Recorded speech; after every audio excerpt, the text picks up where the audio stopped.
Haloalkanes and haloarenes. A haloalkane can be represented by the general formula Rx, where R is an alkyl group and X is a halogen atom like fluorine, chlorine, bromine or iodine. Classification. One type of classification is based on the number of halogen atoms present in the compound. In that we have three different types: monohaloalkane, dihaloalkane and trihaloalkane. Consider the first example, chloroethane. You will find that there is only one halogen atom present in the compound. Therefore, it is a monohaloalkane. Consider the next example, which is 1,2-dichloroethane. How many chlorine atoms are present? 2 chlorine atoms are present. Therefore, it is a dihaloalkane. Take the third example, which is 1,2,3-trichloropropane. Since 3 chlorine atoms are present in the compound, it is a trihaloalkane. So that is one type of classification based on the number of halogen atoms. We shall move on to the next type of classification, which is based on the state of hybridization of carbon carrying the halogen atom. And if the hybridization is sp3, then we have three different types, which are the alkyl halides, allylic halides and benzylic halides. We shall discuss in detail about all these three types. Consider first alkyl halides. One example is given, which is CH3CH2Cl. The alkyl group present is ethyl. And what is the state of hybridization of carbon carrying chlorine atom?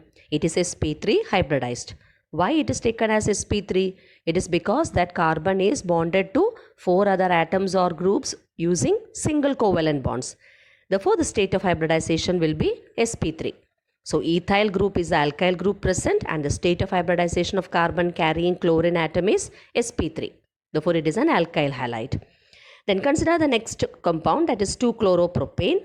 Here the alkyl group present is isopropyl and the state of hybridization of carbon carrying chlorine atom is sp3. Now consider the third one, tertiary butyl chloride. What is the state of hybridization of carbon carrying the halogen atom?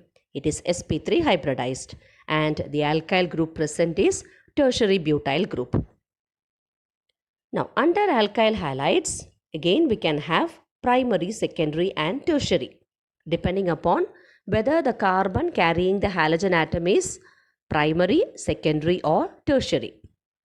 Now take for example chloroethane. Carbon carrying the halogen atom here is directly attached to only one other carbon atom. Therefore, it is a primary alkyl halide. Now consider the next one, that is 2-chloropropane. Is it primary, secondary or tertiary? It will be secondary. Why? Because carbon carrying the chlorine atom is directly attached to 2 other carbon atoms. Therefore, 2-chloropropane is a secondary alkyl halide. Now, consider tertiary butyl chloride. There you will find that the carbon carrying the halogen atom is directly attached to 3 other carbon atoms. Therefore, it is a tertiary alkyl halide. So, alkyl halides are again of 3 types: primary, secondary and tertiary. We shall now move on to allylic halides. Consider the example given, allyl chloride, CH2 double bond CH2Cl. What is the state of hybridization of carbon carrying the halogen atom? sp3. What difference do you find here? That carbon carrying the halogen atom is in turn attached to an sp2 hybridized carbon. So the state of hybridization of carbon carrying the halogen will be sp3, but it is attached to an sp2 hybridized carbon. That is how you get an allylic halide. Consider the next example. In that also you will find that the carbon carrying the halogen is sp3 hybridized, but it is in turn attached to an sp2 hybridized carbon. Now take again allyl chloride, which is CH2 double bond CH2Cl. In that you will find that the carbon carrying the halogen is directly attached to only one other carbon, that is the CH carbon. So it is allylic and primary. Now can you get allylic, which is secondary? Yes. How is it possible? Take the CH2Cl part. From CH2Cl, replace one hydrogen by an alkyl group. Then the carbon carrying the halogen will be directly attached to two other carbon atoms. Thus, you can get a secondary allylic halide. Similarly, how can you get a tertiary allylic halide? From CH2Cl group, replace both the hydrogen atoms by two alkyl groups. Then the total number of carbon atoms to which the carbon carrying the halogen is attached will be 3. Thus, you get an allylic which is tertiary. So, allylic halides are also of 3 types: primary, secondary and tertiary. Next, consider benzylic halides. Benzyl chloride is C6H5CH2Cl. Now, why it is called as benzyl?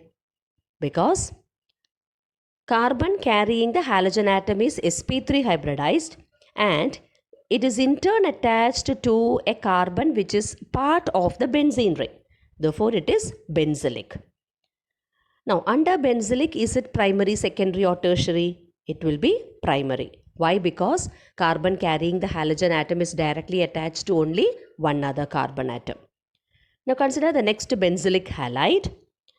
It is again benzylic because carbon carrying the halogen atom is sp3 hybridized and it is attached to a carbon which is a part of the benzene ring. Now, under benzylic, is it primary, secondary or tertiary? It is secondary. Why? Because the carbon carrying the halogen atom is directly attached to two other carbon atoms.